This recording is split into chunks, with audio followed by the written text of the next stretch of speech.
좋아요, 구독! 오늘의 뉴스입니다. 미국 증시에서 테슬라와 루시드를 비롯한 전기차 주가가 랠리를 펼치면서 우리나라 2차 전지 관련주도 장 초반부터 강세를 보이고 있습니다. 앞서 연방준비제도가 내년 금리 인하를 시사하면서 부진했던 미국 전기차의 주식을 끌어올렸는데요. 테슬라는 4.91% 올라서 주당 $250를 넘어섰고요.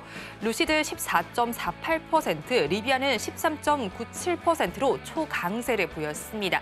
오늘 관련해서 2차 전지 섹터 전반에서 강세 흐름이 관찰되고 있습니다. 자세한 내용 짚어보도록 하겠습니다. 네, 테슬라의 훈풍을 받으면서 우리 증시에서도 2차 전지 관련주들 모두 좀 강세를 보이고 있는 가운데 특히나 리튬 관련주의 주가가 더욱더 강세를 보이고 있습니다. 11월 달부터 조금씩 주가가 꿈틀대는 양상이 펼쳐졌는데 최근에 우리 증시 속에서 2차 전지주 주가 진단은 어떻게 하고 계실까요? 최근에 이제 2차 전지 같은 경우는 좀 바닥권에서 그래도 나름대로 좀 선방을 해주고 네. 있는 상황이죠. 특히나 이제 오늘 같은 경우는 좀 상당히 많은 쪽에서의 움직임이 나타났는데 뭐 오늘 리튬 쪽도 움직였고 그다음에 이제 전고체 그리고 2차 전지 뭐 대형주들도 움직이는 좀 모습들이 나타났습니다. 그래서 이제 요 요인을 사실 좀 다양하게 보실 필요가 있는데요. 일단 대부분은 아마 이제 테슬라 전거래를 테슬라나 앞서 말씀해주신 뭐 리비안의 좀 좋은 흐름들이 트리거가 됐다. 물론 그것도 맞습니다만 일단 가장 중요한 거는 탄산리튬의 선물 가격이 좀 급등이 나온 것이 좀 핵심이지 않을까 싶습니다. 왜냐하면 이 거래일 전부터 이제 탄산리튬 가격이 상한가를 갔었고요. 그다음에 이제 그래서 상한제도 조금 더 룸을 열어놨고 뭐 전거래일도 그렇고 뭐 오늘 같은 경우도 좀 좋은 흐름들이 나타나고 있는 상황이거든요. 그래서 오늘 가장 먼저 움직인 게 리튬주들이 좀 강하게 움직였다라고 보시면 될 것 같아요. 그래서 하이드로 리튬, 뭐 이제 미래 나노텍, 뭐 리튬 퓨어스 이런 종목군들이 좀 움직인 거는 그런 영향이 좀 크다라고 보시면 좋을 것 같고, 그다음에 이제 대형주들이 움직인 거는 이제 말씀해주신 대로 이런 테슬라라든지 뭐 리비안 이런 대형 미국 주식들의 움직임에서 좀 영향을 받았다라고 보시면 좋을 것 같습니다. 그래서 뭐 전반적인 움직임은 바닥권에서 좀 일부 올라온 부분이고요. 사실 이제 지수사가 가기도 했다가 또 일부 또 종목군들이 가기도 했다가 좀 순환매의 흐름들이 나타나고 있는데 전방위적으로 어쨌든 좀 저점을 다져나가는 움직임이 나타나고 있는 상황이고. 지금 아직까지 뭐 리튬이나 이런 가격에 대한 논란은 좀 많은 상황이지만 만약에 이제 선물 가격 상승에 이어서 현물까지 좀 같이 따라가는 움직임으로 된다면 물론 가능성은 그렇게 높지는 않습니다만 만약에 그렇게 된다라고 한다면 뭐 상당 부분 2차 전지 쪽에서는 좀 턴업이 또 나올 수가 있는 상황이어서 굉장히 좀 이슈를 다양하게 보셔야 될 것 같고요. 또 이제 뭐 조금 부정적인 얘기는 포드의 이제 F 라이트닝 150 요 차량이 굉장히 좀 판매가 잘 됐는데 결국엔 생산량을 절반으로 좀 감축한다라는 얘기가 있었거든요. 그래서 사실 대외적인 변수에 대한 내용들은 아직까지 긍정적인 것보다는 좀 부정적인 내용이 더 많다 정도로 이해를 해보시면 좋을 것 같습니다. 네, 중국에선 탄산리튬 가격이 선물 가격이 좀 급등하는 모습을 보이기도 했고 여러 가지 이슈들이 있습니다. 하방을 좀 다지고 있는 상태다라고 진단을 해주셨는데요. 탄산리튬 가격의 경우에는 한때 2년 4개월 만에 킬로그램당 90위안 아래로 떨어지기도 했습니다. 과거에는 또 풍기 현상 속에서 가격 급등 현상을 보이기도 했는데 2028년까지는 좀 리튬 가격이 지속적으로 하락할 수 있다는 분석이 나오더라고요. 그렇다면 리튬 관련주에 좀 장기적인 악재로 작용하지 않을까요?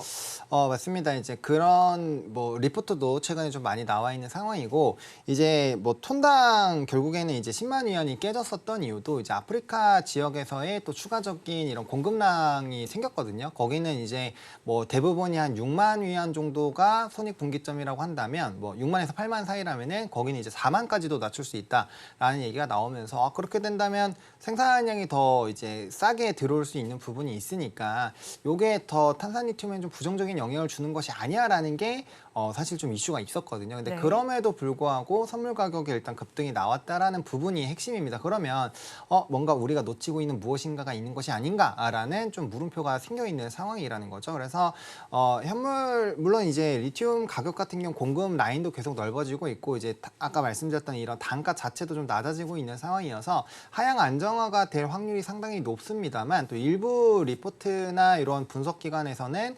26년부터는 좀 상당히 이런 그 수요단이 늘어나게 되면서 뭐 이제 공급에 대한 부분을 충분히 좀 많이 할 수 있다. 이런 네. 내용들도 좀 있기는 있습니다. 그래서 이런 이제 얘기들이 좀 엎치락뒤치락하면서 가격들이 좀 변동이 나오고 있고요. 결국에는 이제 이런 분석이 나오더라도 선물 가격이 계속적인 상승 기조가 나타나게 된다면 이제 리튬에 대한 뭐 장기적인 공급에 대한 이슈보다는 단기적인 가격 부분을 더 플러스 알파로 쳐줄 확률이 높거든요. 그렇기 때문에 당분간은 이제 탄산리튬에 대한 가격 변동성을 계속적으로 좀 체크를 해보실 필요가 있지 않을까라고 보여지고 있고요.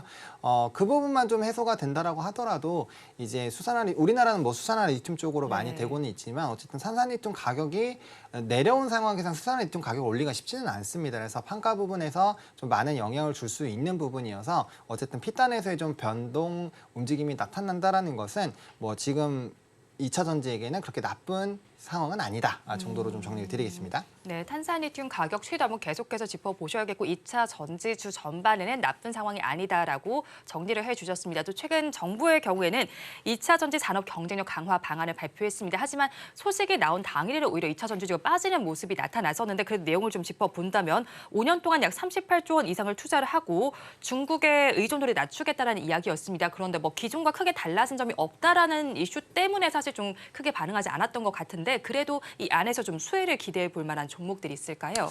뭐 일단 수혜로 거론되는 쪽은 앞서서 좀 얘기를 나눴었던 리튬 쪽도 얘기가 되고 있는 상황이고 결국엔 이제 공급망 쪽으로 영향이 될 수 있는 쪽이겠죠.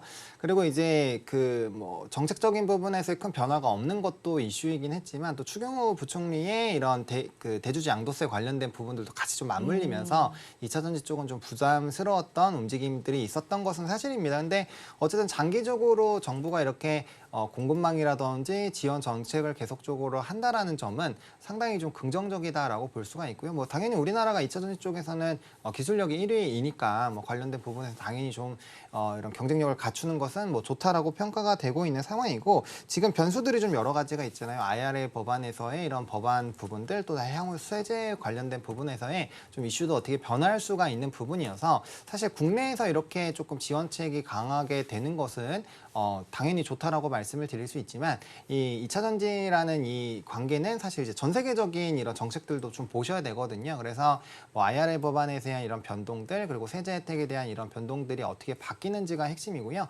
지금 전기차 쪽에서 가장 핵심이 계속적으로 가격이 내려가고 있는 상황입니다. 왜냐하면 뭐 보조금을 계속적으로 진행하기 어렵고 또 이제 세제 혜택을 무한정 주기가 어려운 상황이기 때문에 결국에는 이제 가격을 낮추는 이런 움직임들이 나타나고 있거든요. 그럼 그 안에서 과연 우리나라 기업들이 어떻게 이 그 부분에서의 좀 파일을 또 가져갈 수 있느냐 이런 것들을 계속적으로 좀 면밀하게 체크를 해보셔야 된다라고 말씀을 드리겠고요. 만약에 글로벌적으로도 좀 좋은 그런 정책적인 모멘텀들이 나타나준다라고 한다면 뭐 날개를 좀 달 수 있지 않을까라고 보여지고 있기 때문에 뭐 주요 국가죠, 뭐 미국이라든지 유럽 쪽에 대한 이런 정책의 변화가 나오는지도 좀 면밀하게 살펴보실 필요는 있지 않을까라는 생각입니다. 네, 정책에 대해서도 면밀하게 살펴보자라고 정리를 해주셨고요. 그렇다면 정부 지원 방안까지 공개가 됐는데 정부채 쪽은 어떨지 좀 궁금합니다. 오늘 에코프로머티의 경우에는 코스피 200 지수에 특례 편입이 되기도 했고 오늘 가격대만 살펴본다면 16만 9,900원, 즉 17만 원 정도까지 근접하기도 했는데 더 가지고 가봐도 괜찮을까요? 사실 이제 뭐 패시브 자금의 시작이다라고 보셔야 되거든요. 왜냐하면 오늘 수급 주체를 보시면 외국인은 팔고 있고요. 기관이 사고 있는데 그중에서 연기금이 지금 39,000이라는 수치가 좀 찍혀 있거든요. 그러니까 순매수가 상당히 좀 많이 되어 있는 상황인데 이게 거의 뭐 지금 100만 주 넘어가는 3,900만 주 지금 사고 있는 상황이죠. 그러니까 어쨌든 이렇게 좀 많은 물량들이 들어올 수 있는 게 결국엔 이제 특례 편입이 돼서 패시브 자금이 들어오는 게 사실 핵심이었고 거기다가 지금 이제 뭐 FTSE라든지 MSCI 지수 편입에 대한 이런 또 움직임들도 나타날 수가 있거든요. 그러면은 뭐 단기간으로는 이러한 패시브 자금들이 더 들어올 수 있는 상황이어서 아마 기간은 계속 사주고 개인과 외국인은 매도를 해주는 이런 움직임이 나타나지 않을까 싶어서 오늘은 그 스타트 라인의 초반 부분이잖아요. 그래서 뭐 사실 분할 매도 관점으로 보시는 것은 맞지만 오늘 전량 정리를 하시는 것보다는 이렇게 패시브 자금들이 들어오면서 주가 이렇게 뻥튀기 될 때마다 네. 분할적으로 좀 정리를 하시는 게 맞을 거라고 생각을 하고 있고요. 사실 자금이 얼마만큼 많이 들어올지는 아직 뭐 정확하게 예단을 하기가 어려운 네. 상황이기 때문에 뭐 추가적인 상승력은 사실 좀 좀 열어놓고 이런 수급적인 이탈만 없다라고 한다면 네. 충분히 좀 쫓아가 보셔도 괜찮은 상황이지 않나라고 생각을 하고 있습니다. 그럼 신규 접근은 어떻게 보세요?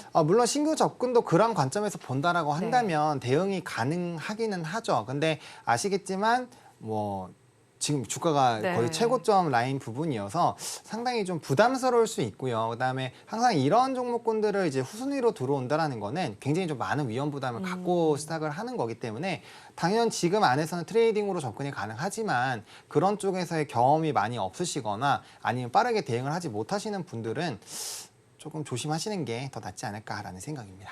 네, 에코프로 머티의 대응 전략까지 좀 짚어봤습니다. 오늘 2차 전지주 전반을 좀 살펴봤는데 탑픽 종목은 이 안에서 가지고 오셨을까요?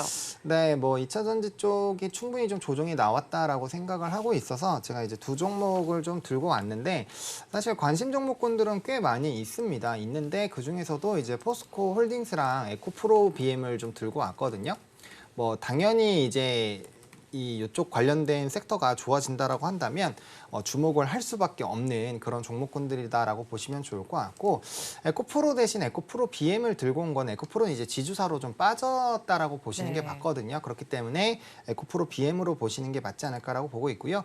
먼저 포스코부터 말씀을 드리면 사실 포스코 홀딩스, 뭐 포스코 퓨처엠 뭐 그리고 이제 포스코 인터까지 다 같이 좀 좋게 보고 있는 상황인데 포스코 그룹주들을 좀 선택을 한 이유는 일단 앞으로 에코프로 같은 경우도 증자를 좀 상당히 크게 했잖아요. 네. 앞으로 분명 캐펙스 투자가 진행이 돼야 될 텐데 그럼 그걸 이제 외부에서 유상증자로 조달을 할 것이냐 아니면은 좀 풍부한 사업에 대한 현금 흐름으로 그걸 진행을 할 것이냐 요게 상당히 큰 차이를 만들어낼 수가 있거든요. 근데 포스코 그룹 같은 경우는 아시다시피 철강 쪽에서 워낙 큰 현금 흐름을 가지고 있는 회사이기 때문에 상당히 그 부분에서 좀 유리해질 수 있다라는 부분 좀 말씀을 드리고 싶고 그다음에 24년 철강 업황 같은 경우도 상저하고 수준으로 좀 예상이 되고 있어요. 특히나 이제 감산 부분이 좀 강하게 진행이 된다라고 한다면 중국 정부에 의해서 상당히 좀 수혜를 받을 수 있을 것으로 기대가 되고 있는데 그 부분은 일반 기업의 증산으로 좀 이렇게 턱턱 막히는 그런 움직임이기 때문에 하반기로 가면 갈수록 좀 좋아진다라는 평을 받고 있고요. 또 이제 뭐 리튬에 대한 이런 공장 증설이나 뭐 이제 염수 단계가 또 완료가 될 예정이기 때문에 뭐 수직 계열화라든지 그런 통상적인 뭐 큰 그림으로 보더라도 포스코 그룹주들은 상당히 좀 매력적으로 보실 수 있고요. 또 고점 대비했을 때 가격이 상당히 많이 눌려 있는 가격대고 네. 사실 2차 전지로 크게 부각되기 전 가격대 거의 수준까지 빠졌거든요. 그때가 이제 38만 원, 40만 원대 초반까지는 사실 철강 이슈로도 갔었기 때문에 지금 가격대면 거의 뭐 2차 전지에 대한 프리미엄을 못 받고 있다라고 보시는 게 맞지 않을까 싶어서 44만 원에서 48만 원 사이에서 좀 분할 매수 관점으로 보시는 것은 뭐 나쁘지 않다라고 보여주고 있고요. 네. 그 다음에는 이제 에코프로 BM인데 사실 이거는 좀 저는 증권가랑은 생각이 좀 다릅니다. 이번에 좀 큰 계약이 43조 수준의 계약이 나왔잖아요. 저는 네. 이거 굉장히 좀 긍정적으로 보고 있는데 물론 시나리오나 이런 안에 들어와 있는 것은 맞지만 그래도 이게 가시화가 된 거랑 안 된 거랑은 좀 하늘과 땅 차이라고 보고 있거든요. 네. 어쨌든 이게 가시화가 됐기 때문에 상당히 좀 긍정적으로 볼 수 있고요. 물론 일각에서는 이게 나왔어도 뭐 지연을 한다거나 연기를 할 수 있지 않겠느냐 이런 얘기 나올 수 있겠지만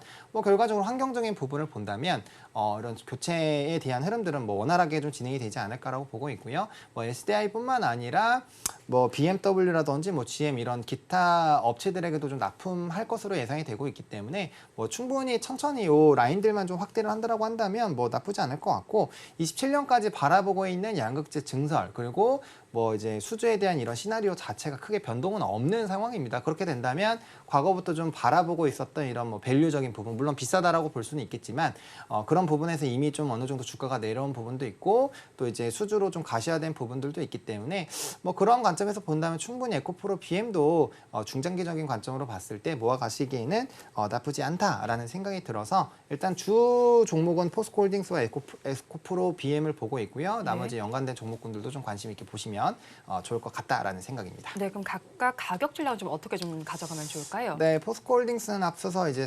44만 원에서 48만 원 부분에서의 좀 분할 매수 관점으로 네. 보시면 좋을 것 같고 목표는 일단 1차로 55만 원을 설정을 했습니다. 물론 장기적으로 보신다라고 한다면 뭐 60만 원대도 당연히 보실 수 있는 상황인데 일단 해당 가격대에서 이제 주가가 상승력이 나온 이후에 한 3개월 정도, 2, 3개월 정도 좀 주가의 움직임이 있었죠. 그러다 보니까 여기 좀 많은 매물대가 있어서 요 부분 돌파할 땐 좀 상당히 많은 거래량이 좀 돌파가 돼야 되지 않을까 싶어서 일단 55만 원 좀 설정을 드리겠고요. 손절 라인 같은 경우 40만 원 좀 잡았습니다. 사실 40만 원이 깨지게 된다라면 2차 매수로 접근하셔도 괜찮다라고 생각이 드는데 만약에 그거에 대해서 좀 부담스럽다라고 생각을 하신다면은 40만 원 손절 라인으로 보시면 좋을 것 같고요. 에코프로비엠 같은 경우는 29만 5천 원에서 31만 5천 원으로 일단 매수 밴드를 삼았습니다. 사실 여기 갭을 만들면서 상승을 했고 아직 갭을 다 안 메웠기 때문에 갭을 메우는 시점부터 사실 분할 매수 관점으로 들어가는 것이 가장 좋습니다만 어쨌든 단기적으로 현재 시점도 트레이딩이 가능한 그런 시점이거든요. 그래서 조금 공격적으로 매수 밴드를 좀 설정을 하겠고요. 일단 1차적으로는 36만 원을 보고 있는 상황입니다. 만약 P나 Q단에서의 정말 바뀌는 무언가가 생긴다라고 한다면 목표 주가가 확 높아지겠지만 지금 상황은 그게 아니기 때문에 단기적인 좀 트레이딩 관점으로 보시는 게 좋을 것 같고요. 손절 라인은 지금 시점에서 접근을 한다라고 했을 때는 25만 원으로 기준점으로 보되 뭐 조금 중기적인 관점까지도 생각을 하고 계신다라고 한다면 이 가격에서 손절이 아니라 오히려 2차적인 매수 또 밴드로 좀 삼아 보셔도 충분히 좀 괜찮은 가격대다 정도로 정리 드리겠습니다.